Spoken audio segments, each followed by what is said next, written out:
A track from the new Scott Walker album, Bish Bosch, which is released tomorrow, Epizootics, and I'm very pleased to say and welcome Mr. Scott Walker to the Sunday service this afternoon. Hello, Scott. Well, thank you. It's good to be here. Good to see you. It's going to be strange talking to you like this because we're friends, you know. And yeah, might not be at the end of That's true.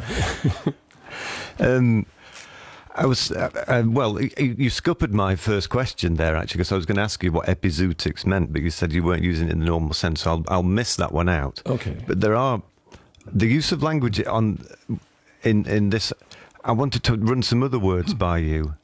There's one... You're not going to put me through a test, are you? I mean... No, not a test at all. Okay. But I'm interested in the... Because what I was thinking as I was listening to that, I know that you couldn't be in the room because you're quite uncomfortable listening to work that you've done, aren't you? Or is it like once you've done it? It's only because, as you know, I see it from the beginning to the very end. Mm. So the mixing process, everything else, I'll hear something, I think, oh God, I should have done that, or I should have tweaked that, or whatever. So it's a long haul. So by the end of it, it takes me a few years before I can listen to anything, if I do, you know. Mm. I suppose you kind of carry it around in your head for a long time, don't you? Yeah. So. Oh, of course. Yeah. And too long. I was thinking as I was listening to it there, it's like it kind of works a bit like almost like you're listening to a play or something. Do you know, it's painting pictures. There are different sections and stuff like that. Is that something that you're trying to do? No, I'm not trying. It's just the way it comes to me when I'm writing. As you know, I go on deathlessly about this.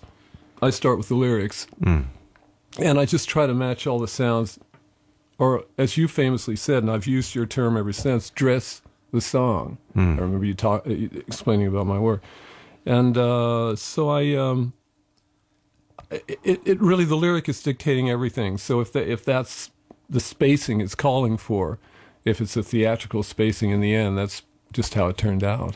And I started off this half hour of the show playing like a Hawaiian march, because that track that we played, Epizootics, has got this kind of, it's using kind of elements, I suppose, from like exotica kind of records or those kind of sounds. How did you come up with that? You say you came up with the lyric, and you wanted it kind of paints this weird, quite violent. For me, it's like somebody being in a foreign place and not really knowing where to be. Well, it's really crazy Hawaiian steel guitars, two of them, sort of very out of joint, and then there's you'll hear in there also there's the ukulele going jing jing jing jing, floating around in it. So it's kind of like a Hawaiian nightmare. Yeah, and which was kind of the idea. Well, that's it. That's definitely what it got. And one thing that I realised, you mentioned that obviously we have worked together. You produced a Pulp record quite a few years ago now. But one thing that I noticed during the making of that record was that during quiet times in the studio, often you would go into the main room and start playing on the piano. And I'd think, I wonder what he's doing. And then I'd kind of sneak in. And you'd be playing like two notes very near to each other, like so that you get that kind of interference thing between the notes, sort of dissonance. Yeah. It was at that point that I realised that you really, those sounds really appeal to you. I mean, it's a kind of a strange question, but do you know why that is? Why that kind of turns you on listening to those kind of things? Well. It's not always the case, but I mean, I guess I'm always trying to get in between the cracks some way, so I kind of figured a way to get in between those two notes, like microtonic stuff. And no, I don't know. It's just, it might have been, I was doing it at that time because I was thinking of working on something, writing something, and maybe you just caught me, when I was cogitating. All right. Well, I wasn't trying to be. I wasn't trying to be sneaky. No, of course not. For Finn. This record is going down very well. It's been reviewed very well, and it seems to me I would imagine that's quite gratifying to you. That it is. That people. It definitely seems each time you do a record, more people are kind of taking notice and and coming round to what you're doing. Yes, that is definitely happening, and it's very interesting. It's relieving as well because there's not a lot of other ways to keep doing these things unless you are expanding that audience and at least paying for the record, to be made, because they're quite expensive records. And of course, I have a great company, so on top of it, and 4AD, and so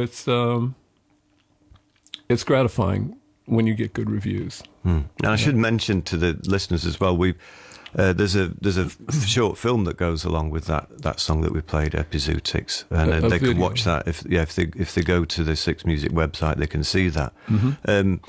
Did you have any input into that film? I suggested images for the film, but I wasn't there or anything like that. Yeah, because I wondered about that, because a few years ago there was an event down at the Barbican called Drifting and Tilting, which was presenting songs from those two albums. And you sang? You sang there? I did, but we can draw a veil over that. Well, no. But the one thing that really struck me from that, I turned up for the first kind of day's rehearsal of that, and I thought it was just going to be a show. But it was really a staged event, and there was lots of stuff like some guys with grass growing out of their heads. No, but it was a full. It was like more like a theatrical event, and I know that you kind of came up with all the imagery and stuff for that. Yeah, I designed most of the stuff for it, all the set things, but it took all those other people to make it a reality, because. So I was kind of interested in that. Whenever something comes up like this, I'll try and turn my hand and see what happens. It could be a disaster 9 times out of 10, but I try. But it's interesting, because it is like listening to the music. It does conjure up visual images as well. And does it kind of come to you in that way? I think it's because from a very young age, my first love had been cinema.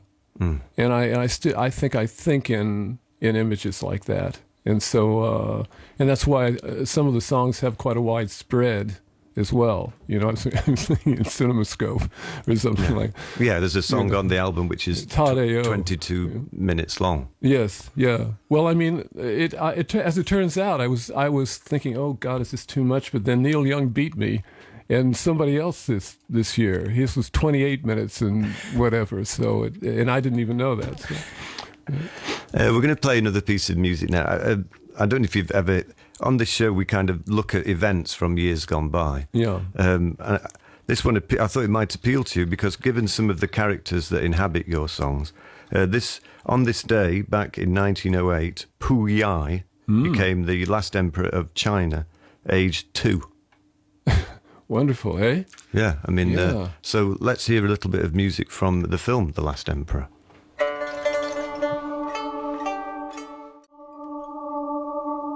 Music is so enormous and can envelop you into such a state of perpetual anxiety and torture, but it is our first and main duty. When one wants to find a gesture, when you want to find how to act on stage, all you have to do is listen to the music. The composer has already seen to that. If you take the trouble to really listen with your soul and with your ears, and I say soul and ears because the mind must work, but not too much also, you will find every gesture there. That's the voice of Mariah Callas, born this day back in 1923. And my guest today, Scott Walker, I wanted to ask you, I thought that might be a way of getting us to talk about singing. Do you agree with any of what Mariah Callas said there? Oh, yes. I mean, well, it's a little with what I was trying to say about writing a melody to a lyric. I mean, you I don't know if you work the same way I do. I don't know.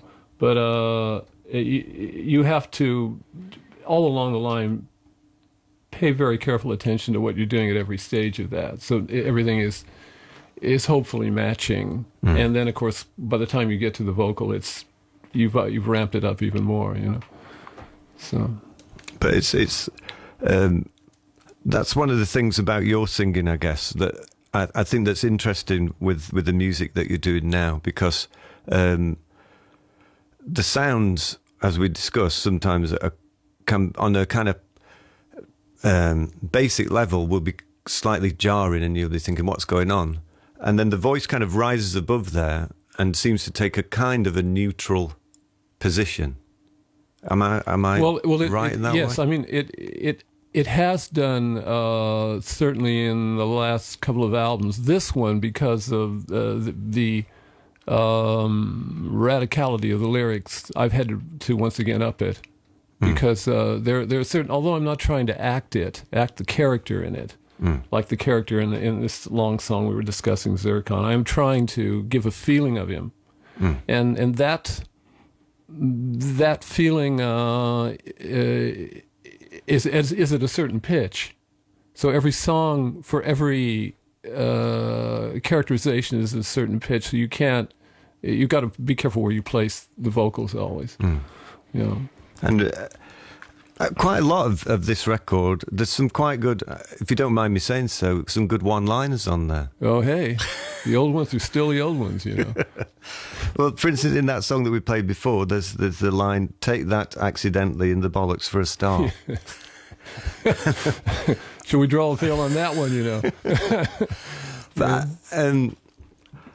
I mean, I'm not asking you where that particular line came from, but so it has a feel sometimes that maybe, is it like things that you overhear or things that just tickle your fancy? Excuse me. Some of the things I've overheard, and some of the things will just occur to me. You know, if I'm sitting there for such a long time waiting for these lyrics to come on, I'll think of an idea like that. You know?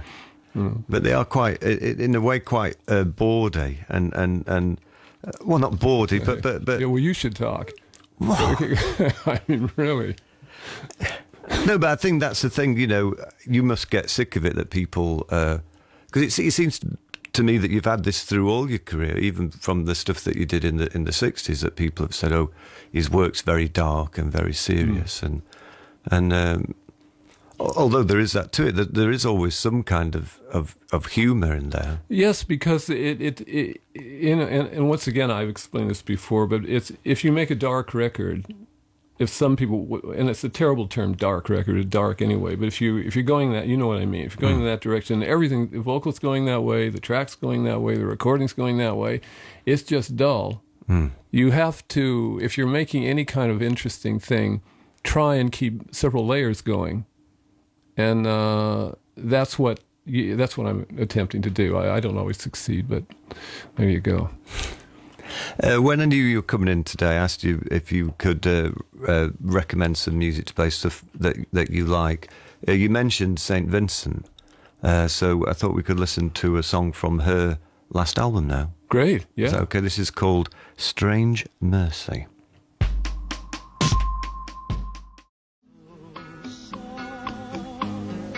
Na estrada sigo só, levando a espera que era ele o meu caminho. First you heard Strange Mercy by St. Vincent, and then Bateau Mouche, that's a piece of music from a film by Robert Bresson called Four Nights of a Dreamer. And I happen to know my guest today, Scott Walker, you're quite an aficionado of the work of Robert Bresson. Would I be correct in saying that? Well, I like it very much. I mean, I've watched it for years, but and at one time I was trying to sort of make songs like that, because just to take everything down. This album isn't a good example because I've gone the other way. You know, it's sort of verbal diarrhea, but I was taking everything down then. Yeah. Yeah, well, because that was something that stuck in my mind from a conversation we had once, that you were. You liked his films because they just presented things in a very plain way.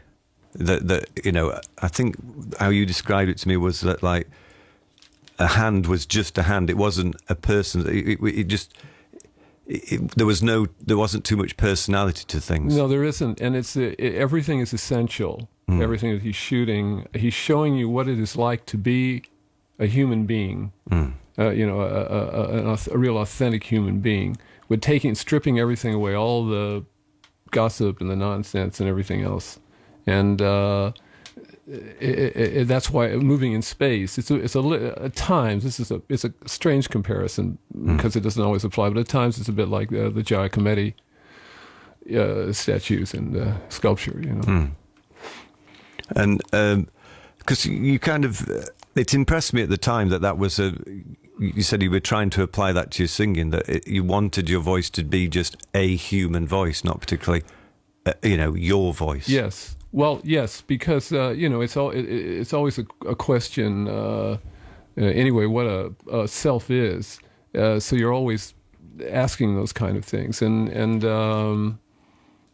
I was trying to in vocals let the vocal emerge. If it's going to have any kind of personality or dynamics, let it emerge as naturally as you could.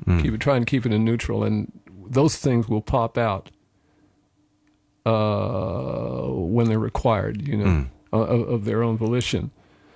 But like I said, I can't apply that to this album. This album I just had to put a lot more on the ball because it's far more character-led. But we're still not getting into that kind of X Factor kind of territory, are we? Where people have to put 25 notes instead of one and all that kind of thing. Well, I hope not. Or the breathing's as loud as the note or something like that, yeah. As I was just saying, that the characters that inhabit your songs, often kind of characters in positions of power. And again, it seemed a fortuitous coincidence that on this day, in 1804, Napoleon crowned himself emperor of France. And Beethoven went crazy. Yeah, I remember it. Hated him for it. Well, I've listened. Strangely enough, this is... do you remember a program called It's a Knockout? Of course. Yeah, okay. Yeah. The guy who presented that, Stuart Hall, his hero is Napoleon. Here he is talking about Napoleon. Okay. My love of Napoleon I've had since I was a boy. Everybody has to have a role model, and when I was a child, I thought Napoleon must be my hero, because the world has been dominated by small men, small in stature, that is. You think of Hitler, Stalin, Alexander the Great, and for a small chap who wasn't even French, born in Corsica, his father was 18 years old, his mother was 14, and she had 13 children, and from such humble beginnings, the man conquered the whole of Europe. He conquered 20 countries, became King of France. He was incredible. What a man, he was mighty. He's great. I always thought he could have conquered America. I'm not talking about Napoleon. I'm talking about Stuart Hall. Stuart Hall. He could have. I don't know why he never went there. He would have been perfect for them. Yeah. So he missed his chance. Yeah. Talking of kind of dictatorial kind of figures, I want to play a track called "The Day the Conducator Died." In a minute, if you don't mind, I'd like to ask you a few questions about it. Well, first of all, in brackets after that, it says "A Christmas Song." So this is your bid for the charts. The Christmas number one. Yeah, of course. Of course. Listen, under the Christmas tree, what better surprise? But according to your notes, I have to say that the lyric booklet with this album is very good. And the note to this song is that Conducator Leader is the title that Nicolae Ceausescu bestowed upon himself. Nicolae Ceausescu, the former dictator of Romania.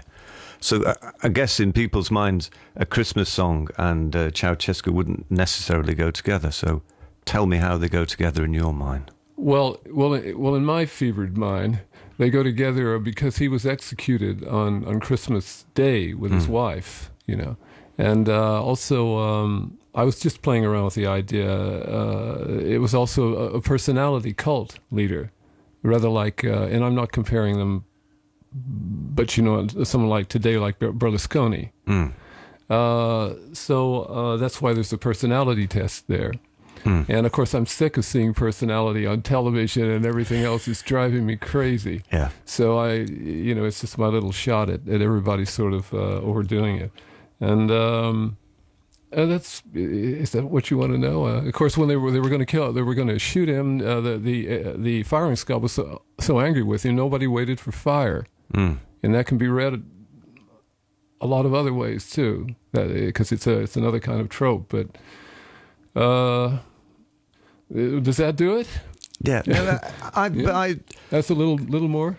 No. I find this interesting because I think maybe a misconception about the work that you're doing now is that people think, oh well, at one time it was very clear what you were writing about, Yes. and now it's kind of opaque and very personal and not particularly about anything. But I think, well, as you've just shown, it isn't. It's just maybe some of the allusions and the links or something or whatever might not be as obvious, but it's all about stuff. Yes. Oh, yes. And it seems that you do a lot of, I don't know where you do your research. Me, I'm just on Wikipedia all the time and stuff Yes. like that. But, you know, you really seem to have got a gift for kind of digging out these people from history. Well, it's just fortuitous. I mean, I have a friend with a very large library that he lets me roam around in, and that's how I got the Zircon character. And then I read journals and things, you know, I'll come across it, and suddenly I seem to be able to find something and then make the links, you know, some kind of interesting links. I'm never tied to historical fact. I'm not interested in that, being welded to fact. I need it as a springboard to other things and to play with the language, you know. Well, we're going to hear it now. Thank you ever so much for coming in, Scott. My pleasure. And we're going to hear the Christmas #1 right now. I could say it's an exclusive. In fact, look, I've even got a button that says that. Okay. If I can find it. Exclusive. Here we go. So, The Day the Conducator Died, from the album Bish Bosch, which is out tomorrow. Thank you to my guest, Scott Walker. Thanks for coming in. Thanks again.